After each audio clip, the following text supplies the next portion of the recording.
Hello and welcome to another episode of Meanbrews. Today I'm covering cream ale. Let's get right into it. I found 31 cream ale recipes. One was best of show, 19 gold, 9 silver, and 2 bronze. The BJCP style is 1C, a clean, well-attenuated, flavorful lawnmower beer, easily drinkable and refreshing with more character than typical American lagers. When I looked at the evolution over time, this is a highly evolving style. I have recipes all the way back to the 1980s. The variation between recipes was moderate, and we'll get into that in the later slides. For the original gravity, we had anywhere between 1.040 and 1.060 with an average of 1.050, right in the middle. And my recipe will be on the high side of that because we are seeing some evolution in the original gravity, increasing over time. Originally, this was a very light beer, and now it's getting more and more higher gravity beers. Pretty good correlation here of 0.55. For the final gravity, we had anywhere between 1.040 and 1.019 with an average of 0.011, and I'm going to be right there at 0.012. IBUs. This is supposed to be a lightly hopped style. 12 to 36 was the range with an average of 18. And I'm seeing no evolution on this. I'm staying at 18 IBUs overall. The color scale, anywhere between 2.5 and 4.5 or 5. Try to put these scales here so you can see the color. The average was 3.3 SRM or 6.5 EBC. And I'm going to be just a little bit above the average based upon the grains that I'm using. Malt percentages, the average was 82% base malt, 15 or 16% adjunct, 2% crystal, and 0.1% toasted malts. When you look at if the recipes used those malts, the range for base malts was 65 to 100% of the grist. I'll be at about 76% of the grist with my recipe. Looking at the specialty malts, we had about 90% of the recipes used an adjunct, with a big range between 5 and 33% of the grist. Crystal malts, about a third of the recipes used a crystal malt, anywhere between 2 and 12%, and then a couple recipes used a toasted malt. I will be using a adjunct, and I'll be using right at 20% or a little about 20% of the grist. Then I will be using crystal malt at about 2, I think it was 2.5% of the grist. For the base malts used for this style, the most prominent was a American 2-row malt. 77% of the recipes used a 2-row malt. Big range between 20 and 100% of the grist. The average was 60%. The next is Pilsner. 45% of the recipes used a Pilsner at an average of 52% of the grist. Again, a big range here. I'll be using 40% 2-row and 36% of Pilsner. The reason why I'm using both is I looked at both of these trends over time for the percentage of grist for both 2-row, which is the blue curve, and Pilsner, which is the orange curve, and they're both going down. And I said, well, I couldn't find where this was being made up anywhere else, so I looked at the recipes that use both, and lo and behold, more and more recipes are using both malts, a blend of both malts in their grist, so that's why I chose both. Crystal malts, all light crystals. One medium crystal was used down here, 1%, but Carapils was the most prominent, around a quarter of the recipes using Carapils, at 23%, at an average of 5.5.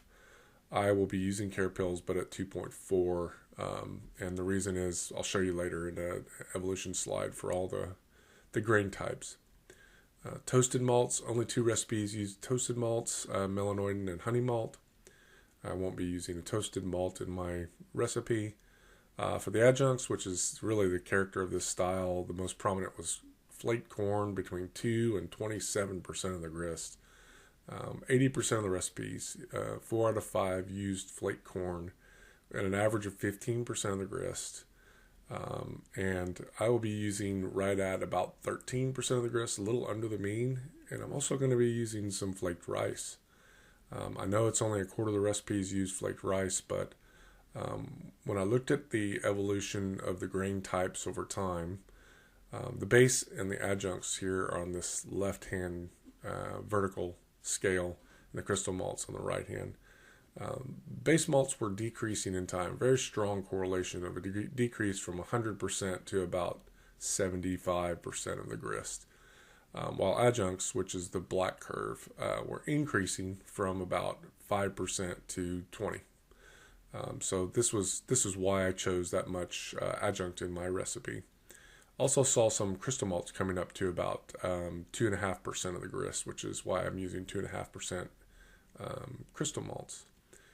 When I look specifically at the increase in adjuncts over time, the black curve here, I thought, well, maybe they're using more flake corn, but we're seeing actually a decrease. This is a bad correlation, but not really a trend upward in flake corn. So they're using a mix of adjuncts. And so I looked at flake malts versus simple sugars.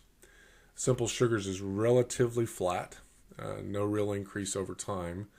However, the flake malts is going up. So another flake malt, flake barley, flaked rice, etc.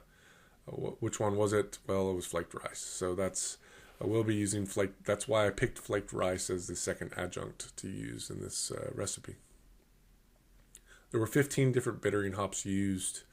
Most common were Howler Middlefrew, Cascade, Liberty, Satz, and Cluster. Those were about 2/3 of the recipes. We had some others here: American, British, and German. I will be using Middlefrew for my bittering hop. There were 7 flavor hops used. Satz and Howler Middlefrew made the majority of the recipes.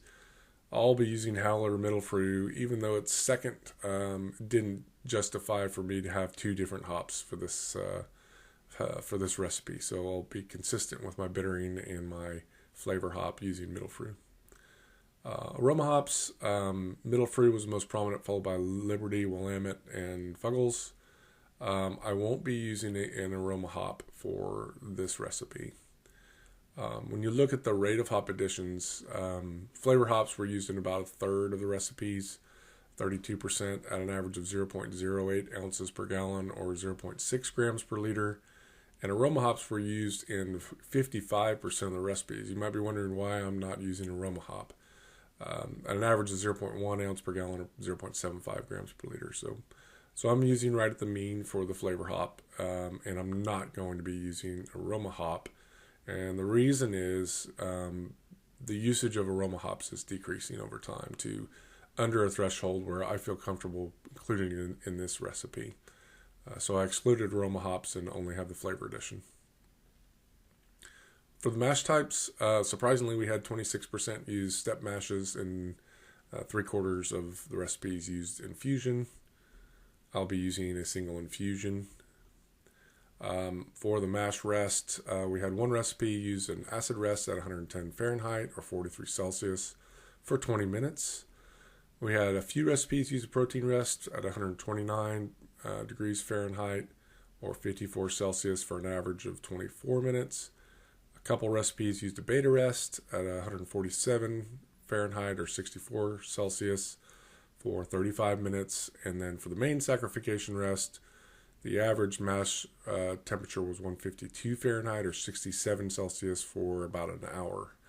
I'll be at 151, and when I excluded the step mashes, just looking at the main sacrification rest, that was the mean, which is why I am a degree under 152.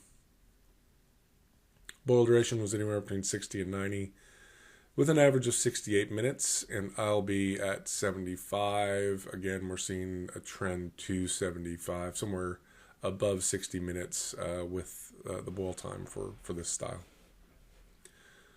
We had 11 different yeasts used. The most prominent was Chico, 35%. The cream ale blend was in 13% of the recipes. Anchor Steam, and then we had a Cole strain and Anchor Liberty. That's 3/4 of the data set right there. A few others, some lager strains, and some older recipes used Muntins. I'll be using the Chico strain for my recipe. Water chemistry, anywhere between 35 and 100 for calcium, average 66. 7 for magnesium, average is 19 for sodium. Pretty balanced sulfate and chloride for the other elements here. I'll be under the average on calcium, on the average for magnesium, a little higher on sodium, on the average for sulfate, and low on the chlorides because we're seeing a little bit of evolution here.